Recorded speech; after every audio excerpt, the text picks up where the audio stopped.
Like you can be a Muslim and an entrepreneur. The audit the government is Like it's a one-on-one experience, I think. So have unconventional faith with your brother and your sister, and they want the best for you. so even though we are like essentially two parts of the same coin when it comes to how we navigate. Lines are a little bit blurred between, oh, this is professional me and this is personal me. Thank you guys for joining us here at the Caravan Podcast. Today we have the Tarbiyah Twins. That's it, Hassan and Hussain. Okay, I got it right. I was like, okay, cool. But yeah, so this is our special episodes here in London for Muslim Tech Week, and so we were connected and kind of excited to hear more about where you guys started, because I know you guys have both very different backgrounds. Yeah, one's very different. in medicine, and like the other one's more in like data analytics, Audit, right? Analysis. Yeah. So I'm kind of curious because obviously you guys have similar fits, different hair, but career-wise, you guys went on different direction. Yeah, so I guess kind of as a starting point, if you guys could share individually how you chose your particular career lineup. You go for us. Yeah, I think I could share it individually, but I think our paths always cross. And so Hussein and me, obviously, being born in Sri Lankan household in the UK, you can imagine like our parents were keen on us sort of pursuing like the traditional career routes of either medicine or like accounting. Like those kind of things. But it was definitely more of a push on medicine. So I chose that path because I did work experience. I liked the medical sort of background in the field. Hassan was a bit more of a rebel. I was a bit more adventurous. Rebel. Going data analysis, being a rebel in our communities. Who's the younger one? me. But about 5 minutes. About 5 minutes. So. But no, so obviously I chose to go into more like accounting and finance. So when I'm at university, I studied accounting and finance with a view to doing like sort of accounting, audit, that kind of thing. And alhamdulillah, now I'm working in audit, or I was working on audit for the last 5 years. And now I'm working more in like analysis, performance audit. So it's He basically audits the government. Yeah, so I work for the National Audit Office. So it's like we basically audit the government. Wow. I'm sure you guys have that over in the US. Like there's, every country tends to have like an auditing body of the government. And I work for the National Audit Office of the UK. And then I'm just a regular old GP trainee at the moment. Regular about that. Yeah, humble man. I'm just a doctor. Alhamdulillah. I think you know what it is, because when I'm in that space a lot, and especially coming into the like tech space and stuff, because I'm around a lot of founders. When I see that, when I'm in that space, I feel a bit more like, wait, being a doctor is nothing serious compared to the founders and the guys that are like really breaking CEOs neck and doing CEOs, making speed in terms of what they're doing, contribution towards the wider community. Whereas a doctor, yes, it is a very fulfilling profession, but at the same time, you're still helping sort of one person at a time compared to like how much impact you can reach as a founder of a project or something like that. I guess from that perspective is where I'm saying, it's just a doctor. But you're right. Alhamdulillah, I'm blessed that I'm... I guess what you're saying is there's an ability to go scale, right? Exactly. And hit more people, more impact potential, right? Exactly. And I think, but I don't want to diminish. I don't want to diminish at all, man. That's what my OChem professor said when I was doing pre-med. He was like, people say, oh, you could be a doctor, and they're like, but I could be an OChem professor and teach 600 doctors per semester. So I was like, sure. No, it's true.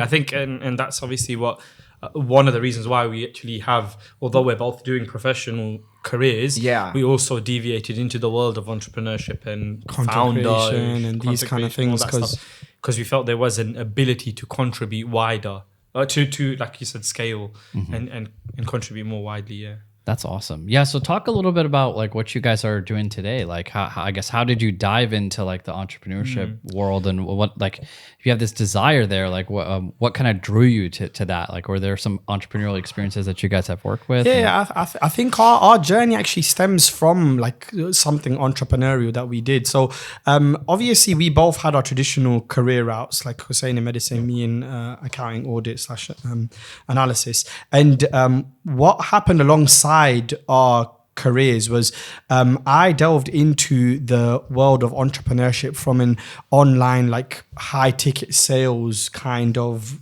space. And I'm sure you know all these like big info products and like loads of these people that sell like high ticket products. And I was very involved in that space for a little while, including working as a closer, as someone who like does this thing around like helping like big influencers and big people with info products sell their products and then get a commission from it. From that, we got exposed to like what you see as the online coaching spaces and high ticket coaching spaces. And both of us resonated with the idea of coaching, mentoring, and contributing to people's development in that sense. Because something we're always passionate about. Yeah. And then alhamdulillah, we also had the good fortune of like being very involved in like Islamic learning from a young age. So whether that be from teachers, friends, family, etc., extended sort of community, really being involved within not just that professional space and entrepreneurial space, but also the Islamic side of things, volunteering, getting involved with the ISOCs, that kind of stuff. I mean, you guys call it MSA? Yeah, MSA. Yeah. So getting involved in that, that really also helped us to build ourselves quite holistically. So that's basically, I think it perfectly segues into why we decided to start this project that we're starting, because we wanted to contribute all of those skills into one project.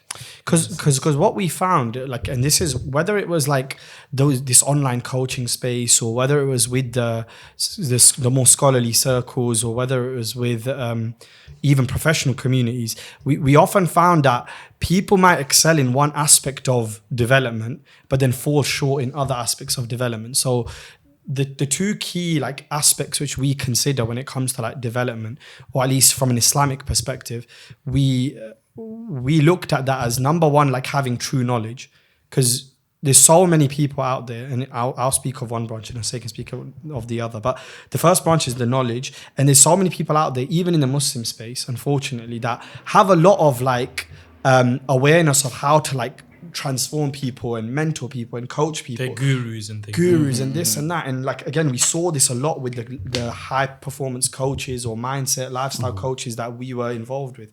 They have that awareness of how to further a person, but they don't always come with like true grounded knowledge. So, you know, like back to the scholars, back to the basics, really understanding your religion, really like going through like years of study under teachers before you begin to think, I'm someone to actually contribute.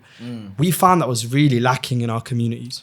And in the flip side, you then also have the scholarly communities or the madrasa systems that didn't produce scholars or teachers that had developmental practice. So you'd have teachers and scholars that learn a lot about Islamic studies. They might be like very well accredited in Islamic studies in terms of theory, but then practically when they're trying to teach you, when they're trying to give you some development, they're not really helping you grow. They're just giving you knowledge and they're expecting you to do all of the And so that's great growth. for motivation, but for long-term sustained growth of our communities, you need what we call tarbiyah. You know? Yeah. And tarbiyah is the term you chose because it captures this idea of... It's not just because of alliteration. not because it's just Tarbiyah Twins. Right, Tarbiyah, it captures both of those dynamics very well, both the nurturing and growth, but also grounded in faith-based practice. That's awesome.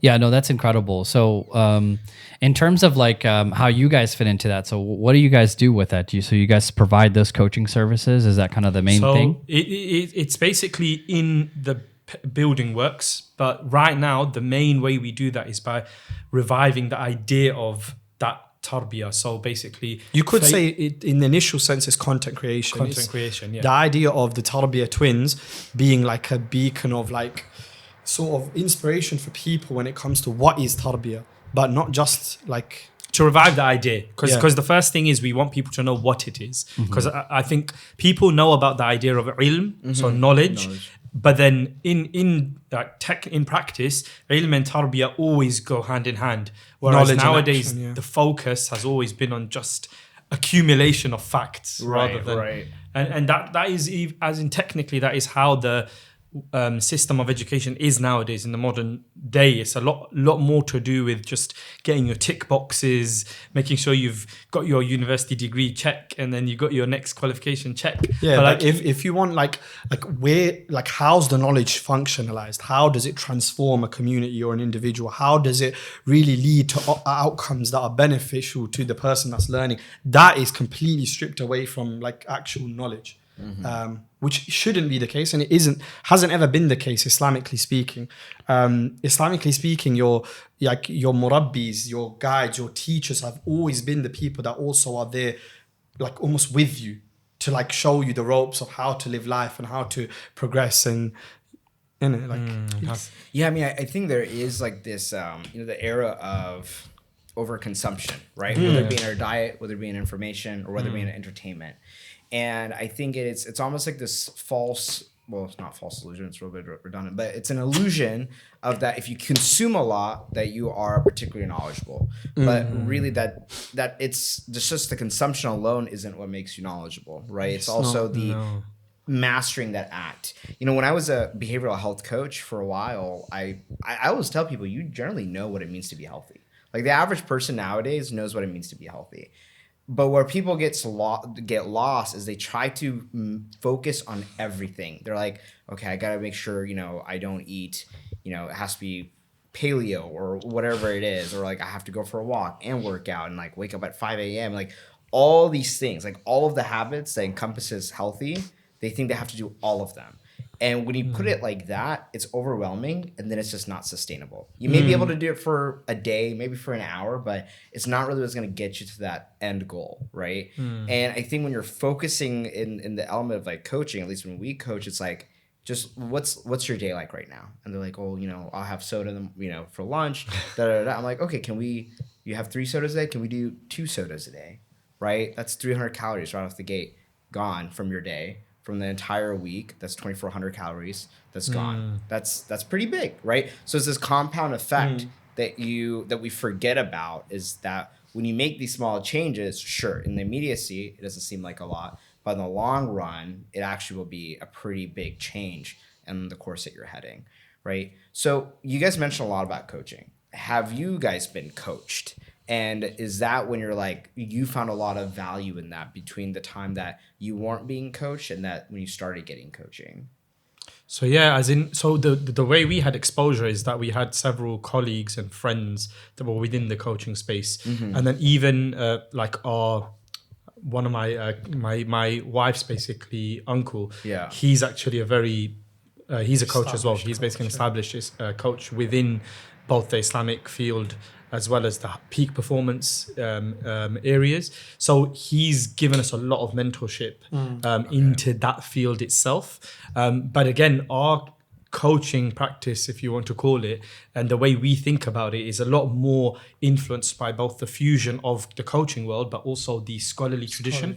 Because we feel that one thing that we've lost as a community is the idea that in the past, there wasn't any thing called a coach back in the olden days, right? And that the function of the coach used to be occupied by both the parent, the scholar, or the alim, the one that was your local, like your local teacher or imam, and then also maybe the person that you were working under. So all of these people functioned to coach you in life. I see. And now maybe to some degree you have like, in some limited context, you have like pastoral support from an imam, but that again doesn't. Yeah, that's a function. It's a function, but it doesn't extend to like the idea of like really helping a person progress. Right. It's more damage limitation. That's the thought. Like, okay, the imam's the guy you go to, and once everything goes wrong, low, I need to go. But that's never. It's a lot of pressure on local imams, right? To manage an entire community for so many people. Well, that's a whole nother topic. In terms of like what's expectations for them. Right. I guess my question is more so around the lens of there's clearly a, let's say, educational gap, if we don't want to call it coaching, right? Like in terms of how do we combine okay, like I'll go through my own journey, which is like I've been an entrepreneur and now I'm getting into like more of the investing side. And I think like one of the advantages you get as an entrepreneur is that you don't know what's going to happen. And there's good to that and there's bad to that. But like, if you don't have unconventional like risk or this belief of risk, this belief of like faith, like whatever's going to happen to me is going to be for the best. Like, I think that framework of thought is like the same framework of thought you need to have to be a successful entrepreneur. So to me, it's like, I only think that it's beneficial to combine the two into one. I think actually when I find some of my counterparts that are a little bit more on the corporate side, 9-to-5 side, they're a little bit more of struggling in terms of understanding some of these concepts of, hey, my risk is written for me, because they're like, they just expect like their check's going to come for the next how many number of years. Whereas when you're an entrepreneur, like you don't know what's going to happen. Any day like is massive up, massive down. So at least that was kind of I think that framework can only be beneficial and more so for an entrepreneur. But what's your guys' thoughts about that? I mean, is that, you guys agree, disagree? We totally agree. And I think sometimes we often have this thing, because me and Hussain come from like slightly different angles when it comes to how we approach entrepreneurship. Like, because me, I'm a bit more like, in my natural style, I'm a bit more like build long term, like slow but steady, chip away at the puzzle. And this is one side of entrepreneurship. Whereas I'm a bit more like what you've described in terms of going in for the risks, just jumping in, even and much more eccentric in the way. Which is really like really funny, because you're the doctor and you're the it's more tech. Subhanallah, honestly, it's ridiculous. But that's just how our personality types. Like, although we're twins, they just veered away. So, but we feel like you need both elements to have, for sure, like you said, like to have like a balanced, I guess, way of going about it. Because you are right that risky appetite is definitely something that leads to, like you said, if you know that you have your risk like written for you, it leads to you taking those risks and then succeeding eventually. And that's how lots of entrepreneurs do go about doing it. But then Hassan's obviously a lot less inclined. He likes the more patient but slow, consistent building. And both of those have precedence even within the faith tradition. So like, obviously the approach of like the best deeds are those done consistently, even if it were few, or the most beloved deed in different narrations.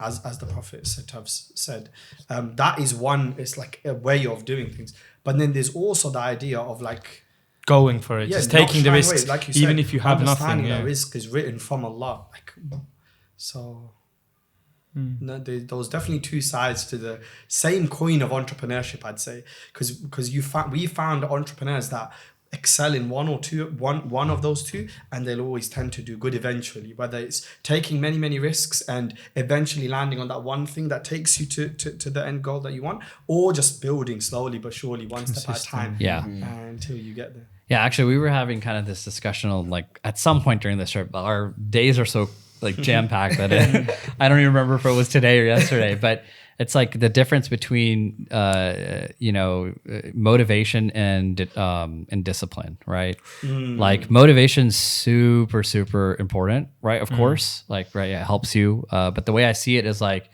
if what you need to get done is dependent on how motivated you are, it's going to be a little tricky for you, right? Like you might be doing intense periods of a lot of work, but then as soon as your motivation's gone, you're like not doing anything or doing very minimum. So like I disassociate, my motivational level with what needs to get done. Right. So like, and that comes back to like discipline. I think like if you, like it's literally what you said, if you do something consistently, whatever action, whatever task it is, and you build on it slowly over time, that's way more effective in the long term. And even if you think about like, if you're trying to like,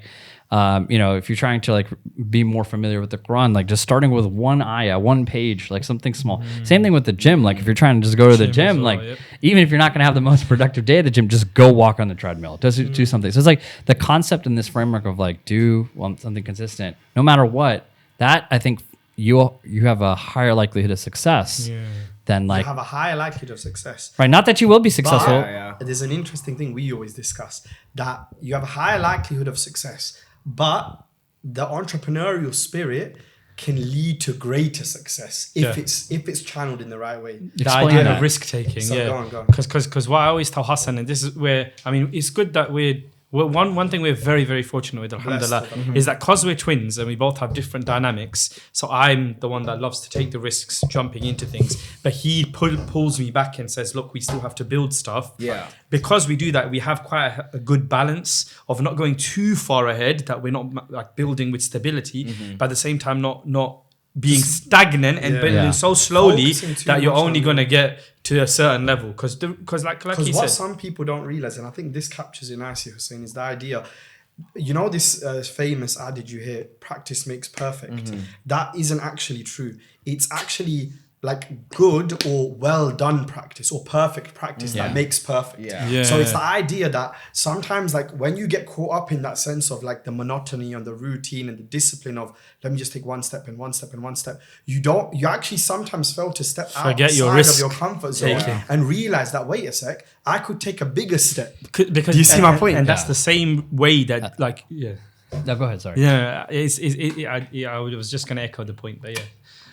No. Are you sure? Well, I mean, I think a lot of it is like Apologies. it's the balance, right? You know, for me, it's like kayaking, right? If you're only paddling on one side, you're gonna go in circles, right? So I think it's the cadence of right, left, kind of gets 100%. You moving forward. What I'm curious on is how do you manage that dynamic between the two of you, right? Because they're counter to what the counter ideas, right? I'm sure there's times where you're how do you navigate that? Because there's so many instances, for instance, where I bring like these new ideas or this new thinking and I'll bring like an event or something that I can go to and taking more risks. So for example, a perfect example is MTF, this Muslim Tech Week. We're going to MTF and Hassan, alhamdulillah, is very content with us going to MTF. But I'm the one that's actively trying to go to all of the events in the MTW. And obviously, someone that's thinking more about, okay, let's build slowly, let's just take our time, like Hassan does, is naturally more inclined to say, look, let's focus all our efforts on one, i.e. the big one, MTF. Whereas me, the way I think about it is much more opportunistic, take the risks, even though I'm going to find it long and tiring. Who knows, opportunities might come out from it. But then again, this is where the good balance that we have is that I can actually do what I want, with Hassan then being the one that, even though I'm going full steam ahead, Hassan can still build and consolidate our programs, the workshops that we're doing. It's a delegation. But to answer your question directly, I do think we don't get it we don't get it because it's like, that tension is very important, and I'm sure people that have like co-founders and stuff, they'll also experience this, but never to the degree that we do, because me and Hussein both have the same like end goal, but we just come at it very differently, and so there's always that tension around, okay, when do we go forward, like how far forward are we supposed to be pushing? So, and because we're twins, we naturally argue about points that might not, if an outside observer would probably think, what are you guys even arguing about? Right. I feel like that's the case with siblings in general. In general. But that, I think that's healthy, right? I mean, I think I'd rather have tension for the mutual understanding that we're trying to get further. Right. Then everything, like we all agree all the time, because I think like that means, one, there's not diversity in thought or perspective. And then number two, it doesn't mean we're not challenging each other enough. Like first, like I know Naveed and I, we challenge each other all the time. For the purposes of this podcast, we're like, hey, like, well, resistance is growth. Yeah. Right. Yeah. So if you don't have that, then you're stagnant. You're going nowhere. 100%. So, but yeah, I mean, I think it is like to your point. I think it's almost necessary, because when you're kind of, I guess, passing the ball back and forth, right? When you're talking about it, you may end up realizing there's something else that needs to be talked about, or there could be a bigger opportunity in that process of discussion. Sure. Right. Do you ever feel like you get target fixated on a solution, either of you, and then being able to... What does that mean, Naveed? Like, for example, like, let's say you have an objective, right? And I think this is like where the human element comes in, where the ego gets in, where you get more focused on being right than doing the right thing for the project, right? So it's almost like, because that's like, for me, like having an older brother, right? And I guess you're the older brother, like just having siblings in general, right? Yeah. You get this argument perspective where you're just like, oh, I just want to be right. right? Oh, I don't think I've ever had that. You don't have that? Okay. I mean, I've been around Yeah. people that are like that. Right. But yeah, that's interesting. I don't know if you guys have that either, but Alhamdulillah, Okay. we're Yeah. lucky. We have it. We know we both we know we both try our best. to come at it from the point of view that we want this project to grow. grow So I for think the sake because of of Allah. that, yeah, alhamdulillah, because of that, I think it's so easy to Having a firm shared vision. it's so Yeah. easy to go work around sometimes the idea of target fixation, Yeah, like you yeah. said, or wanting to And be right particularly because when we when we do even when you start our meetings, alhamdulillah, one of the things that we try and do is always go back to what our starting foundational intention was, our Yeah. core. Reset. we actually make a little That's good. We literally 2-3 do it minutes. every single meeting, and that's that's a good. core meeting, and that's because it's so important and fundamental, and we both buy into it.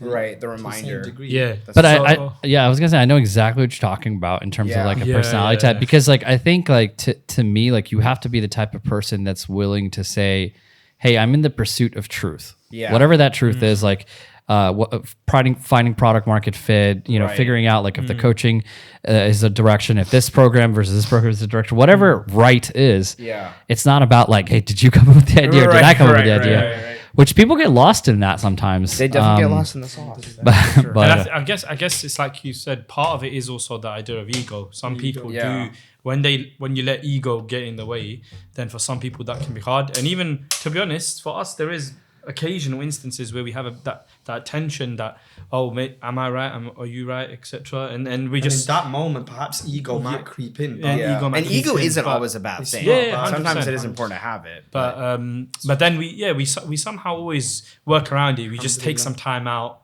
yeah. reflect on it, and then alhamdulillah, one of us manages to always See the other see the other perspective. perspective. alhamdulillah. Yeah, Alhamdulillah. So far, alhamdulillah. So we're here for Muslim Tech Week, right? Yeah. I'm assuming you're the one who really pushed for this to happen. Yeah. But tell me a little bit about the conference. What are you really looking forward to? What are the key events that you're really inspired to? What brought you to them? What's your objective from this week?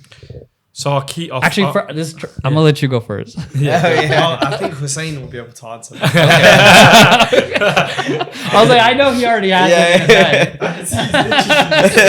Do you know what it is? Like I said, it's my because I'm the one that thinks more along the lines of what opportunities can we get? From Because these let's events? be clear about what exactly Yeah. it is I do in the project. So in the Yeah. project, Yeah. what I do is we said that we're doing content creation as well. Now, Program one development. main branch of that is actually developing programs that are similar to coaching programs, mentoring programs, but inshallah with the intention that they're truly driven by guidance and principles that are not just what you see in mainstream coaching and mentoring is you have a secular coaching model that is basically adorned with some Islamic principles. There's nothing wrong with that, Right. so to speak. There's nothing wrong with that.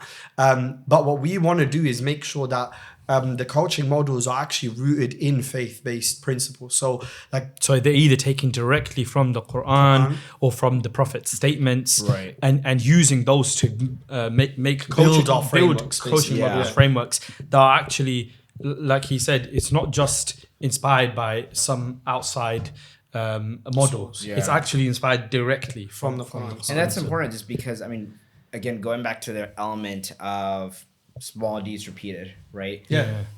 And I think alhamdulillah for our faith, because there's so many opportunities of getting barakah in everything that we do, Subhanallah. right? And I think when you're not acknowledging so much of your everyday tasks can be a sense of remembrance for Allah, those are deeds you're kind of leaving out from not being calculated because you're not remembering Allah. So for me, going to the gym, I have those really rough days where it's I'm coming home 8 or 9 p.m. But I'm man, I'm on a streak of being consistent at the gym. I don't want to go. I'm tired. I want to go home. I want to shower. I want to eat. Whatever. I have all these 1,000,001 reasons to not go. But then I find myself Naveed, Allah loves those habits. As long as you're consistent, come on. You've done it. You did it for so many days. And so it's almost that nudge that I need because it helps me remember that at the end of the day, I'm doing this for the sake of Allah, right? Sometimes I don't need to have all the right reasons to go, but if I have that one reason, which is Allah, that's enough. And I think Sheikh Mikhail Smith talks about this in a lot of his lectures, more recently in his series, but it's like this idea of there's all these gurus, how to do your perfect day, you know, all this stuff, right? But alhamdulillah, we have the best of examples, is the Prophet Muhammad Sallallahu Alaihi Wasallam. That's who we just need to follow. And I think that's great that you guys are able to bring that remembrance in all of these habits, which again, 100%. nothing wrong in, you know, atomic habits and all these things, right? I found a lot of value in it, right? There's a lot of value. But I think it's almost like reassuring to our faith, because when you look at those things and you see the studies, and then you learn about our faith and how sometimes they mimic. It's like, wow, this was discovered 1600 years ago, right? And maybe I should correct what we're saying, because where it becomes wrong is where the focus of these secular models actually shifts you away from something prophetic, or away from something which is actually godly. Yeah. So, like an example that I often give, and I might share this because you mentioned you do like behavioral health, and like diet and stuff like that. One of the things I often ask people that are involved in this space is like what do you know of like the prophetic attitude towards eating, towards like actual consumption, and what like I often hear like is like I don't know if you know any like narrations to do with it, but the most commonly quoted one is what like 1/3 food, 1/3 water, 1/3 air. 1/3. Yeah. That like, and if I ask people that are involved in this space, what is the prophetic model to it? They say that, but that's not actually it. Oh. So if you actually dig deeper into the hadith itself, that narration itself, the narration essentially goes, sufficient for the son of Adam is that he eats morsels of food enough to keep his back straight. And then if he is to like go beyond that, then a third. Now, does that not? Yeah. Well, it changes the framing. Because what happens now is for us, the default becomes a third, and everything above is just I'm gonna go full. And it's not to say that the companions didn't eat to their full at times. They did 100%. They did. It's established. But it's just to show that some of the models we're working with or the framings we're working with, it's not necessarily the truly prophetic practice. The truly prophetic practice is that food understand its function. It's supposed to be just to keep us like healthy, but what like the way the Prophet understood that, or at least the way he advised us to understand it, is you know what, you don't need to eat so much. And even when you look at like we were talking about, you know, the rice thing. As a doctor, you always say like, what's the recommended amount of rice? This always blows my mind because of how much we eat. So I eat a lot of like obviously we eat rice a lot. I think so. Even in the UK, when they advise like what the healthy portion of rice is, they always suggest that it doesn't go beyond this. 1 or 2. One palmful. I ate more than that today. We doesn't though. 10 of those. You know, because we eat with our hands as like Asians, right? Like, bro, we just like 1, 2, 3, 4. Bro, I'll go to weddings and they'll just have half the plate be rice. Exactly. I'm like, bro. you need a like, canvas? What's going on? That's me. It's me as well. No, but like this is the point. Like we're not saying like we're not perfect, but the idea is how far are we from the actual prophetic idea? Do you know what I mean? SubhanAllah. So I think getting back to the Muslim technique, because I think we went to the tangent. So Hassan obviously does the programs, the workshops, etc., and then I focus on outreach, new opportunities, etc., social media, all of that stuff. So that's where we got onto the idea of coming to Muslim Tech Fest, because obviously we actually are very close with the guys that started. We came basically to the Qubit program, which is a program for an incubator program in essence by the Islamic makers. And Arfa is she's the one that made she started Islamic makers. She also started Muslim Tech Fest. So through that, we found this and we decided to sign up so that we could basically have a more professional, founder-driven intro to the Muslim world. Because right now, our main focus has just been content creation to the public. So public content creation, our individual circles. We've done one or two engagement, the educational communities. So we've done like events with, for instance, the scholarly spaces. So like Light Upon Light. I don't know, like I think Umar Sulaiman actually came to that one. So Light Upon Light, and a couple of other organizations like that. We've done those types of involvements, but we've not done something with the tech communities, with the actual communities that part of who we're trying to serve, because ideally a lot of the workshops and programs that we're building, they are for the professional, entrepreneurial, founder communities. So and alhamdulillah, we have had our fair share of involvement already with that. But Muslim Tech Fest is really going to hopefully, inshallah, accelerate that. That's awesome. No, that's incredible to hear. I mean, I'll be honest, like I've been in the entrepreneurial ecosystem for quite some time, but I've never really like it was hard to find Muslim entrepreneurs, but maybe I wasn't looking hard enough, right? Like so to me, like it's been like interesting because this journey like started like maybe 6 to 9 months ago or so. 9 months sounds right, yeah. Right, in terms of like really having like this focus of Muslim entrepreneurs, and like I'm seeing like a lot of cool VC firms, and we have so many successful people, and we have so much of a community, alhamdulillah. And then we have like a lot of like community desire, like a lot of people that are like really young coming out, and this space is growing like massively. And so like the need for the types of frameworks that you're talking about is more prevalent now than ever. I think visibility was like one. I don't think we're done with making it visible, which is one of the main reasons for this podcast. Actually, it's like we have two goals with this podcast. One is that we want to highlight like services and companies and startups like you guys, like what you guys are trying to set up and do. And then the second is to inspire people that are aspiring to like be an entrepreneur and say like, yeah, you can be a Muslim and an entrepreneur. These are not like agnostic things, because I mean, I don't know about how it is in the UK, but in the United States, like you get left out of rooms, you are expected to be doing certain things. Like it's hard, like if you like stay away from alcohol, you don't go into certain rooms. Like these are very common practices in the entrepreneurial ecosystem. And so like usually like at least what I found 5-10 years ago is like it's very, very limiting, let's say, in terms of like the as many opportunities. It's good to see like all these things come out, but that's just some insights that I have.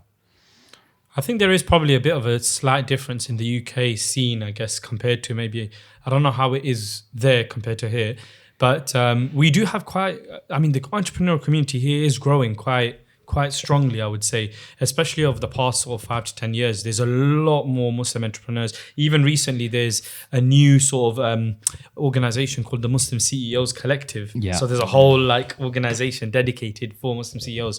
We've been to a couple of those events, and alhamdulillah, there's a lot of people, lot of engagement with that space, and a lot of really, really successful Muslim entrepreneurs that are really pioneering, tabarakallah, in the space. So it's quite refreshing to see. Yeah, for sure.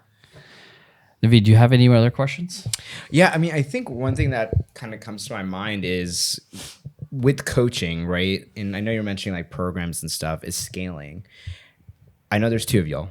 Yeah. So how does that look like, right? Because I think there's a lot of folks who like go into the coaching industry and things like that. And one challenge that they have, at least when I was a health coach, the way that was like formulated and structured was all like very IM based, right? Instant messaging based. And there were like weekly touch points. And so I had about like 400 clients. And so, but it's like a lot of hours, right? But I'm also working with a company who's getting me the inbound, and then I'm working through them, right? So I'm not doing all this other stuff, content making, none of that. It's just like you're purely a coach.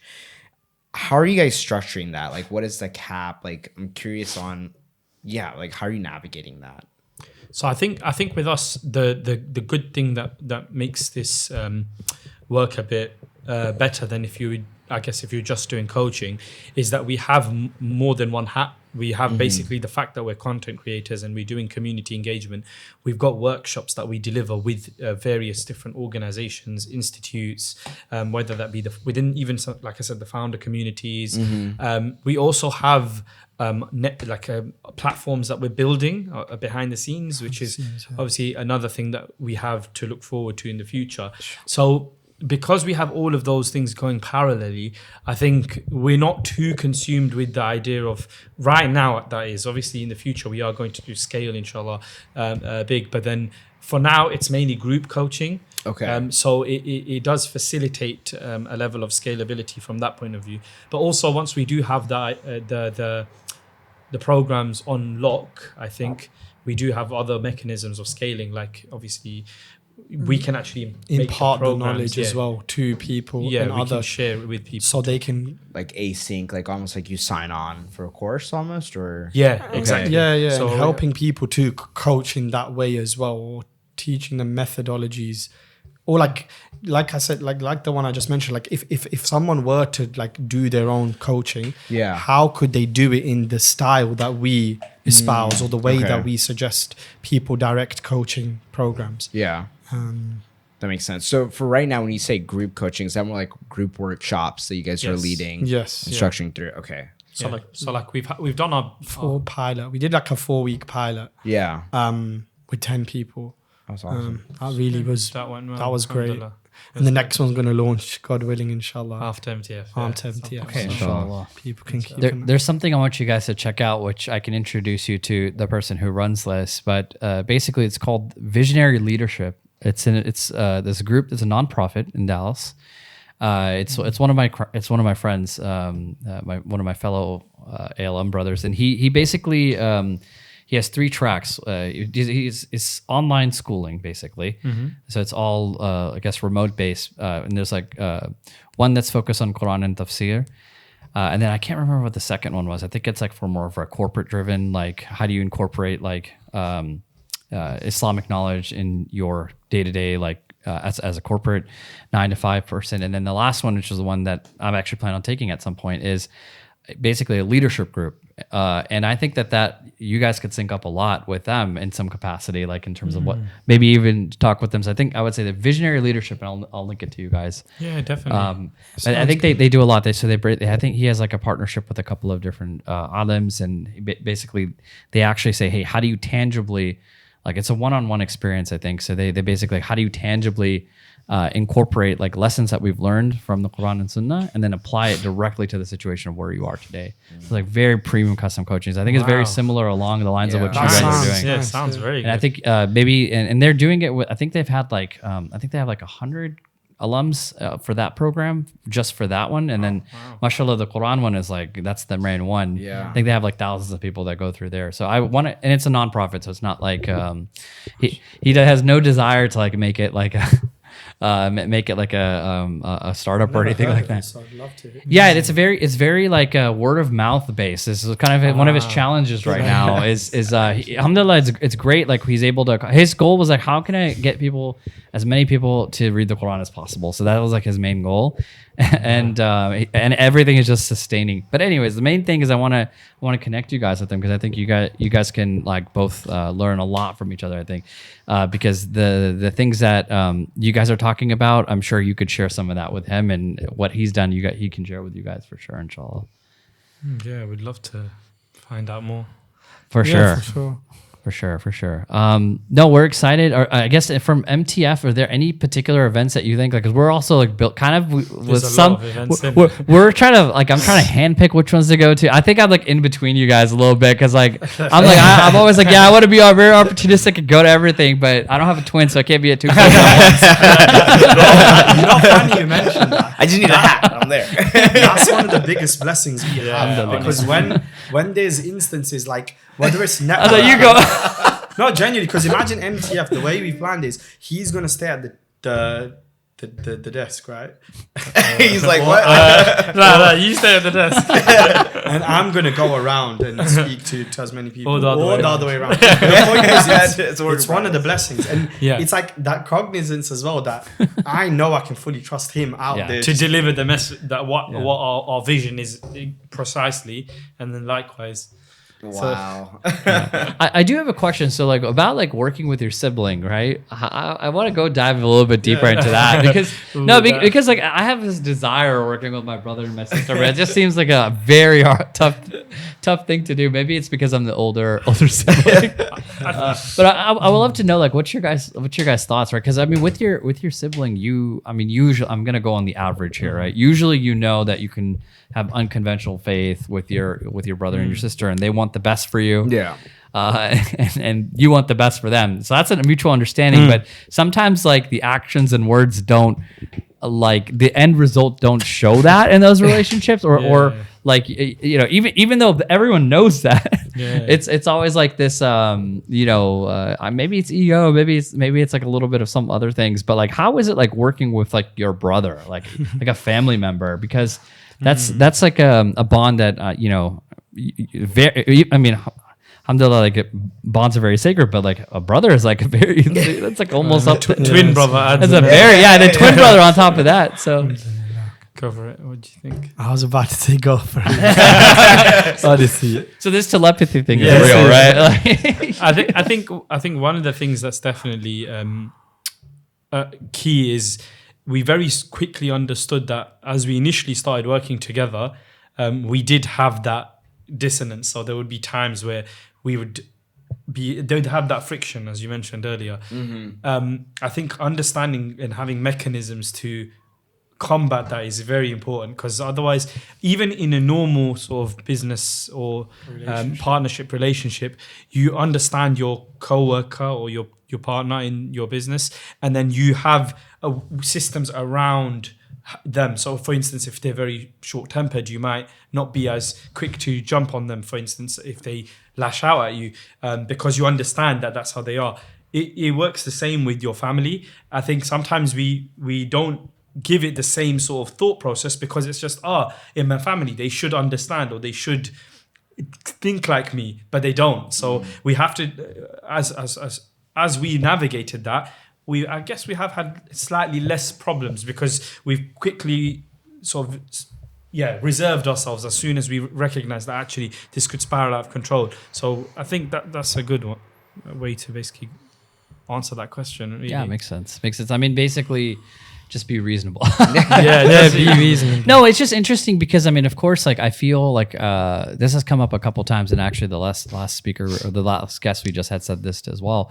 And we're like, getting into a business with someone is very similar to like being married to them. And as someone who's married, I kind of agree, right? Like it's a very intimate experience. You get to like know the other person very well, and they get to know you very well. And over time, like they know how you operate, you know how you operate. But you kind of get that with your sibling already, right? At least I do with my brother and my sister. Like they kind of know what I'll do in a situation. But with you guys, it's another level. Yeah. But that sometimes that reason and logic like level isn't as clear, right? Or like the lines are a little bit blurred between, this is professional me and this is personal me, right? So that's where I was like, how do you like manage that? Or is it all kind of blended together? I think for us, it is kind of blended. Because me and Hussain, the way we are, we've geared our whole life now towards this project, or at least him more so than me.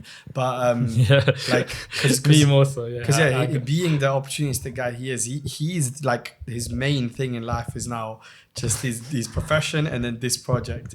But I've managed to keep myself a bit busy with other things as well. I mean, I do have other things as well, but it's more like because I'm the one that actually seeks opportunities. I'm always the one that's talking to people, going to events, etc. So I'm more the face of the project, more it's so more than on us his mind. And I think he's him being like that. I think for me, I've just been like supporting you on that journey almost. So I know in this thing, one of the things Hussain said about like dynamics and making sure you have mechanisms. One of the mechanisms is we've clearly defined that Hussein's the Amir in this project. So even though we are like essentially two parts of the same coin when it comes to how we navigate the practicalities of it, when it comes to like disagreement and dissonance that we can't resolve, he takes the ultimate decision. Even though like technically you would think that he's the older brother, that doesn't count. No. 5 minutes is the same. Count, bro. Of course you do. Of course you do. It's not like you're biased or anything. Everything else I make the family. But with this, we both have that common understanding that I'm the one that makes that final decision. Not because I have any so much more invested in it. Because I'm more invested in it. Because I have that risk appetite. So when it comes to the decision making, we tend to favor more so towards going for it, doing the things that would help the project grow, rather than that slow building approach. Even though that there's I'll still be thinking about. So that, just to answer the question, that's what helps us with like having a leader. Okay, now even though now like our whole lives kind of are just focused on this and like personal life and even this life, just because we have to make a lot of sacrifices because of this. Like obviously with our family, extended family, like we make it clear like this is something really important to us. So we do make a lot of time for our family, alhamdulillah. But like we know, everyone knows this is something that we're literally devoting ourselves to. So because of how far reaching the impact could be for our community and our ummah at large, inshallah. So yeah, having clear guidelines on how you operate, like where the final decision lies. That really helps to make it like not a personal. Then it doesn't keep going back and forth. It doesn't make it like. And I guess that goes back to the idea of having, even if you want to call bring an Islamic principle into it, the idea of having that consultation, but then having that final person to make a decision and making istikhara. So we always, if we do have a decision that goes really back and forth, that is how we'd sort of resolve it. And then it doesn't go further than that, because then we know that there's that divine. Trust in Allah. Yeah. So that's how we navigate. No, that helps a lot. I'm gonna go try to start when we're brothers. I've been trying. Inshallah, one day we'll get them. Now we have more. It's not just us two. We have 3 other brothers, alhamdulillah. So even with them, and we've got little projects that we've set up with them as well. Are you guys older? Are they older? We're the oldest. You guys are the oldest. Okay. Now I get what you're saying from the earlier. Okay, so in terms of like so I wanted to say thank you guys for coming. Like we really appreciate it. Like inshallah, it's been so fun, honestly. I really wish you guys success, and inshallah this is something that continues to grow and brings you closer to Allah subhanahu wa ta'ala. And if there's anything that Naveed and I can do, definitely we'll help out. Like I'll introduce you to Dallas, man. You have to. When we come to Dallas, inshallah. Oh yeah, if you come to Dallas, we're gonna take you to some awesome barbecue. That's literally what we tell everyone. and even we were pitching this one barbecue spot to everybody. No, but it's literally phenomenal. But I think it's like one of the best barbecue spots. Period. Full stop. So it's like extend that to yourselves as well. Like if you guys are here, like obviously beyond the Muslim tech, is like one thing. Yeah, we can take you to places in East London. Oh, perfect. Yeah, no, definitely. I'll take you up on that at some point. I've never been to London. This is my first time. So but I don't count. Like I was saying, I don't usually count it. Yeah, doesn't count for work because you're just like gonna be like so busy with your. We're all like stuck here. Like between recordings, we're just like this or a hotel is like where we're living. Some meeting or this. So you just got daily. I'm guessing you're packed out for the week. Pretty much. Yeah, pretty much. So we just flew in yesterday, right? Yesterday morning. So is it like after we go, like in between? You coming back from the event today evening and you're sleeping, you're just gonna have to record, edit stuff and things like that. Or you're gonna save that for when you go back? No, pretty much. Yeah. I was gonna say normally we have a producer that's with us, but he couldn't make it this week. And so like we're having to like learn how to do all this stuff, and like I am not good. And everything I'm good at what I do, but I'm not good at this stuff. So like I'm having to Naveed's like and everything that could go wrong is going wrong. Like for example, we're here, so I was like, I can figure it out. And then the internet upload speed, guess what it is? Here, guess what it is? I don't know if that's normal here. So I know. Guess what it is? Read number 1 to 10. Like what? 10? What do you think? Well, like is it? As in it's bad, so I'm guessing maybe 3, 4. Yeah, it's 4. Yeah, I didn't give you the right answer. It's 0.3. 0.3 megabytes. Yeah, so I don't know what's happening in London. Yeah. I'm like, so it's just it must be taking like hours then. Oh, we canceled. We're down. We're gonna go. We go to a cafe and we're trying to upload it there. So we're like finding ways, but it's kind of like.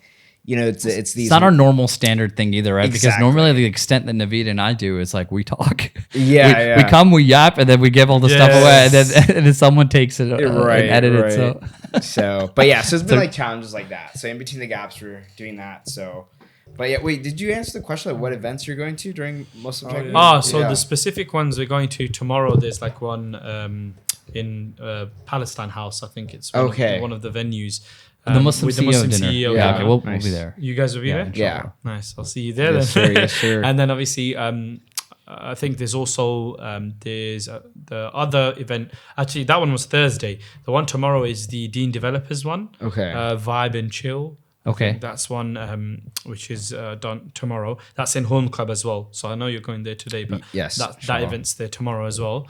There's also on Friday, there's a Boy Cat event. Yes, run with by Adele. Will you guys be there? As well? Yes, we are RSVP'd for that one. Fab. So I'll see you there as well. Naveed knows my schedule better than I do. I'm just going wherever he tells me. That's me with this guy. Except for this, I'm not going any event except for the MTF one because we've got a lot of building to do back home. So and then I think Saturday's obviously MTF. I don't know. Other than that, that's pretty nice. Much it. Okay, so we'll have a lot of areas to bump elbows. That's awesome. Rub shoulders is how we say it. Oh, you rub shoulders? Okay. Why do you actually say bump shoulders? Bump Bump elbows. Yeah. Elbows. We in the UK, we say rub shoulders. Yeah. Like, I don't know. Maybe I'm getting it wrong. I've heard that too. I've heard that too, I think. I've heard shoulders, elbows. I don't know. Find out. bump elbows. Yeah. That's it crazy. must It's be a US thing. it's Must a be a US US thing, man. Yeah. Don't worry. Yeah, slight deviation from anything. That's you're on the right, you're on the left, or on the right. That's awesome. So, but yeah, I guess, you know, to wrap up, I know we're coming out a little bit on the time, but appreciate both of you guys making it over here. I know it's a little bit of a journey. But I guess for our listeners, what would be like the pitch or something so they know where to go to find you guys? So literally, we have a social media, any social media, whether it's Instagram, TikTok, Facebook, LinkedIn. Tarbiyah Twins is where they'd find us. At Tarbiyah Twins in any of those platforms. We also have a website as well, tarbiyahtwins.com. Awesome. So that's the best place. Yeah, just keep an eye out. That's really literally, because right now, as we said, the main thing is the content creation. Right. But we're developing the programs and the platforms which are going to be released in a phased way, like over the next few months and inshallah next year. So if people can just follow for now and keep an eye out for when we sort of announce the next iterations of our programs and things like that, then inshallah they can subscribe and be a part of it, inshallah. Inshallah. Looking forward to it. So probably like later this year or early next year? Yeah, pretty much in the next coming months. After MTF, a month out from MTF, we're going to launch our first like program officially, like the Tarbiyah mentorship program is what we call it, but still have to find a better name, because right now that just feels like such a bog standard name. You know, like you guys, like something your guys are sick, like Caravan. It's got so much meaning behind the naming is on the video. I was just like, okay, what is it? It's we're Tarbiyah. What is it? It's a mentorship program. Tarbiyah mentorship program. Like we got to think of a better word, man. Well, we got really good advice from a fellow brother. Mahmoud Ansari. He runs the Ansari podcast out of Dallas. I've seen that, yeah. Yeah. And really so he's a really good friend of mine. So when we were talking to him and kind of getting advice, because, you know, he was like, just don't name it Muslim something. Like, don't name it like Ummah or, you know, Muslim. Yeah. You know, I was like, so many podcasts like that already. Me and Hamza are like, we're looking at our sheet of names. We're like, all right, that takes like all of them. It's he was like, you know, he was like really thinking big vision. He was like, you know, like Apple, it has nothing to do with technology, right? Like all this other stuff. So we really kind of went back to the drawing board and figured out like what feels like adjacently related to what we're building, and that kind of how we got to Caravan over time. But yeah, it is naming is a fun journey to say the least, because it does really sets the tone. It's like all your values and everything in one word. Yeah, it stems from that. Yeah. Well, thank you so much to both of you all. Thank you. We're excited to air this episode. We'll be releasing clips throughout the week, so we'll tag you guys on Instagram and all that fun stuff. But excited to bump into you guys, bump shoulders. Rub shoulders. Who's rubbing shoulders? But yeah, we're excited to see you guys for the rest of this week. But thank you guys for making the journey over here and chatting up with us. Yeah, may Allah reward you guys. Likewise. Take care. Assalamu alaikum. Wa alaikum assalam wa rahmatullah.